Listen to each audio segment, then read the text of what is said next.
ବହୁତ ଥର ଏହା ଦେଖିବାକୁ ମିଳିଥାଏ ଯେ ସବୁଠାରୁ ଅଧିକ ପୂଜା ପାଠ କରିଥାଏ ସେ ହିଁ ସବୁଠାରୁ ବେଶୀ ଦୁଃଖ ପାଇଥାଏ।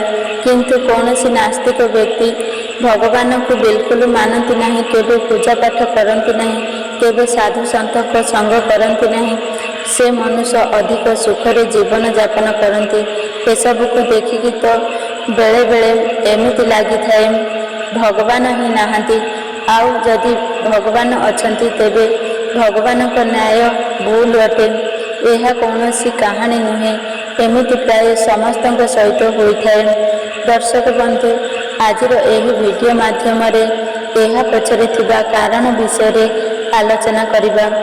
ଭଗବାନ ଶ୍ରୀକୃଷ୍ଣ ସ୍ୱୟଂ ଏହାର ଉତ୍ତର ଦେଇଛନ୍ତି ଯେ ଅଧିକ ପୂଜା ପାଠ କରୁଥିବା ଲୋକମାନେ କାହିଁକି ଅଧିକ ଦୁଃଖ ପାଆନ୍ତି। ଯଦି ଆପଣମାନେ ଶ୍ରୀକୃଷ୍ଣଙ୍କ ଭକ୍ତ ଅଟନ୍ତି ତେବେ କମେଣ୍ଟରେ ଜୟ ଶ୍ରୀକୃଷ୍ଣ ନିଶ୍ଚୟ ଲେଖନ୍ତୁ।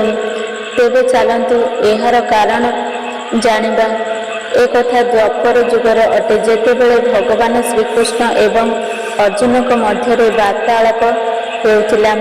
ଅର୍ଜୁନ ଭଗବାନ ଶ୍ରୀକୃଷ୍ଣଙ୍କୁ ପଚାରିଲେ, ହେ ମାଧବ, ଯେଉଁ ଲୋକମାନେ ଅଧିକ ପୂଜା ପାଠ କରନ୍ତି ସେହି ଲୋକମାନେ ଅଧିକ ଦୁଃଖ ପାଆନ୍ତି, ଏହା ପଛରେ କ'ଣ କାରଣ ହୋଇପାରେ? ଆଉ ଯେଉଁ ଲୋକମାନେ ପୂଜା ପାଠ କରନ୍ତି ନାହିଁ, ଭଗବାନଙ୍କର ନାମ ନିଅନ୍ତି ନାହିଁ, ଆଉ ସବୁବେଳେ ଖରାପ କାମରେ ଲିପ୍ତ ରୁହନ୍ତି, ସେମାନଙ୍କୁ ସୁଖରେ ରହିବାର ଦେଖୁଛି। ଏହା ପଛରେ ରହସ୍ୟ ମୋତେ କୃପା କରି କୁହନ୍ତୁ କେଶବ। ଏହାପରେ ଭଗବାନ ଶ୍ରୀକୃଷ୍ଣ ଗୋଟିଏ ଛୋଟିଆ କାହାଣୀ ମାଧ୍ୟମରେ ଏହାର ଉତ୍ତର ଦେଇ କହିଲେ, ଜଣେ ଗୁରୁଙ୍କର 2 ଜଣ ଶିଷ୍ୟ ଥିଲେ। 2 ଜଣ ଯାକ ବଡ଼ ବିଦ୍ୱାନ ଥିଲେ। 2 ଜଣଙ୍କ ମଧ୍ୟରେ କେବଳ ଏତିକି ଫରକ ଥିଲା କି ସେଥିମଧ୍ୟରୁ ଜଣେ ଭଗବାନଙ୍କୁ ବହୁତ ମାନୁଥିଲେ ଏବଂ ଅନ୍ୟ ଜଣେ ଭଗବାନଙ୍କୁ ମାନୁନଥିବା ଜଣେ ନାସ୍ତିକ ଥିଲେ।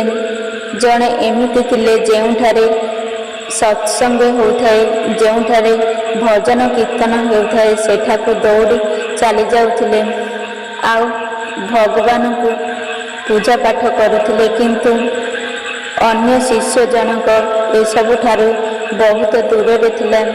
ସେ ମଦ୍ୟପାନ ମଧ୍ୟ କରୁଥିଲା, ବେଶ୍ୟାଙ୍କ ସହିତ ରାତ୍ରି ଯାପନ କରୁଥିଲା।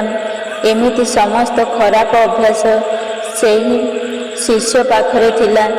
ଦିନେ ସେହି ଶିଷ୍ୟ ମଦ୍ୟପାନ କରି ଗାଳି ଗୁଲଜ କରି ରାସ୍ତାରେ ଆସିବା ବେଳେ ଅଚାନକ ତାକୁ ରାସ୍ତାରେ ଟଙ୍କା ଭର୍ତ୍ତି ଗୋଟେ ବ୍ୟାଗ୍ ମିଳିଲା।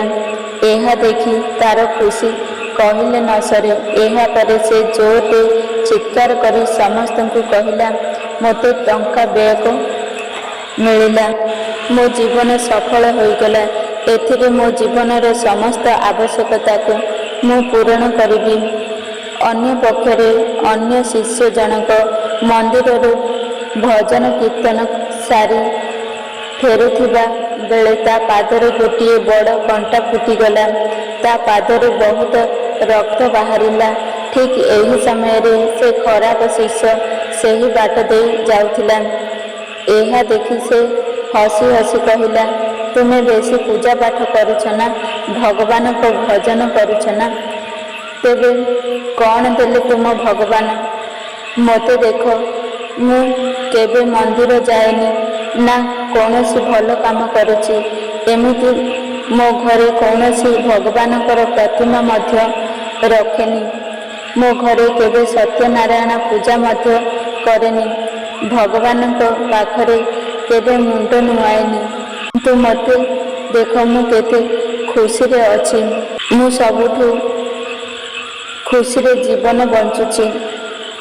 ଏକଥା ସେ ଭଲ ଶିଷ୍ୟ ଜଣକୁ ବହୁତ ବାଧିଲା। ସେ ମନେ ମନେ ବିଚାର କଲା, ହଁ ତ, ବିଲକୁଲ ଠିକ୍ କଥା କହୁଛି। ମୁଁ କେତେ ପୂଜା ପାଠ କରୁଛି, ତଥାପି ମୁଁ ଦୁଃଖ ପାଉଛି। ଆଉ ସେ କିଛି କରୁନାହିଁ, କିନ୍ତୁ ସେ କେତେ ସୁଖରେ ଅଛି। ଶିଷ୍ୟ ଜଣକ ଏହା ବିଚାର କରି ସେ ଗୁରୁଙ୍କ ପାଖକୁ ଗଲା। ଏ ପ୍ରଶ୍ନ ଗୁରୁଙ୍କୁ ପଚାରିଲା। ଗୁରୁ ଏହା ଶୁଣି ସ୍ମିତ ହାସ୍ୟ ଦେଇ କହିଲେ, ଭଗବାନ ଯାହା କରନ୍ତି ପ୍ରାଣୀର ଭଲ ପାଇଁ ହିଁ କରିଥାନ୍ତି। ଯାହା ପାଖରେ ଯେମିତି ଯୋଗ୍ୟତା ଥାଏ ଭଗବାନ ତାକୁ ସେମିତି ଫଳ ଦେଇଥାନ୍ତି। ଆଉ ତୁମ ପ୍ରଶ୍ନର ଉତ୍ତର, ତୁମେ ଜାଣିବାକୁ ଚାହୁଁଛ ନା ଯେ ତୁମ ପାଦରେ କଣ୍ଟା କାହିଁକି ଫୁଟିଲା ଆଉ ତାକୁ ଟଙ୍କା ବ୍ୟାକ୍ କାହିଁକି ମିଳିଲା? ଏହାର କାରଣ କହୁଛି ଶୁଣ। ଏହାପରେ ଗୁରୁଜୀ କହିଲେ, ଶୁଣ, ତୁମେ ଗତ ଜନ୍ମରେ ତୁମେ ବହୁତ ପାପ କରିଥିଲ, ଯେଉଁ କାରଣରୁ ଆଜି ତୁମର ମୃତ୍ୟୁ ହେବାର ଥିଲା। କିନ୍ତୁ ଆଜି ତୁମେ ବଞ୍ଚିଗଲ କାହିଁକି ନା ତୁମେ ମନ୍ଦିର ଯାଇଥିଲ, ତୁମେ ଭଗବାନଙ୍କୁ ପୂଜା କରୁଥିଲ। ଏହି କାରଣ ଯୋଗୁଁ ତୁମର ମୃତ୍ୟୁ ନ ହୋଇ ତୁମ ଗୋଡ଼ରେ ଗୋଟିଏ କଣ୍ଟା ଫୁଟିଗଲା ଆଉ ତୁମେ ଅଳ୍ପକରେ ବଞ୍ଚିଗଲ। ଆଉ ରହିଲା ତୁମ ମିତ୍ର କଥା। ପୂର୍ବ ଜନ୍ମରେ ତୁମର ମିତ୍ର ଜଣେ ସାଧୁ ସନ୍ଥ ମହାପୁରୁଷ ଥିଲେ, ଯେଉଁ କାରଣରୁ ତାର ଭାଗ୍ୟ ଆଜି ବଦଳିବାର ଥିଲା। ସେ କୋଟି କୋଟି ଟଙ୍କାର ମାଲିକ ହେବାର ଥିଲା, କିନ୍ତୁ ଏ ଜନ୍ମରେ ସେ କିଛି ଭଲ କାମ କରିନାହିଁ, ଯେଉଁ କାରଣରୁ ପୂର୍ବ ଜନ୍ମର ଫଳ ଯୋଗୁଁ ତାକୁ କିଛି ପଇସା ମିଳିଗଲା। ନହେଲେ ତ ସେ ଆରବପତି ହୋଇଥାନ୍ତା। ତେଣୁ ତୁମେ ଭଗବାନଙ୍କୁ ଦୋଷ ଦେବା ଛାଡ଼ିଦିଅ। ବର୍ତ୍ତମାନ ସମୟର ସଦୁପଯୋଗ କର, ଭବିଷ୍ୟତ ଆପେ ଆପେ ସୁଧୁରିଯିବ। ଏହି ପ୍ରକାରରେ ଗୁରୁଜୀ ତାଙ୍କ ଆଖି ଖୋଲିଦେଲେ। ତେଣୁ ସେ ଘରକୁ ଯାଇ ପୂର୍ବ ଭଳି ପୂଜା ପାଠରେ ଲାଗିଗଲା। ଦର୍ଶକ ବନ୍ଧୁ, ମୋ ଭିଡ଼ିଓ ଯଦି ଆପଣଙ୍କୁ ପସନ୍ଦ ଆସେ ତାହେଲେ ଭିଡ଼ିଓକୁ ଗୋଟିଏ ଲାଇକ୍ କରନ୍ତୁ ଏବଂ ଆମ ଚ୍ୟାନେଲକୁ ସବସ୍କ୍ରାଇବ୍ କରନ୍ତୁ ଏବଂ ସାଙ୍ଗମାନଙ୍କୁ ଅଧିକରୁ ଅଧିକ ସେୟାର କରନ୍ତୁ।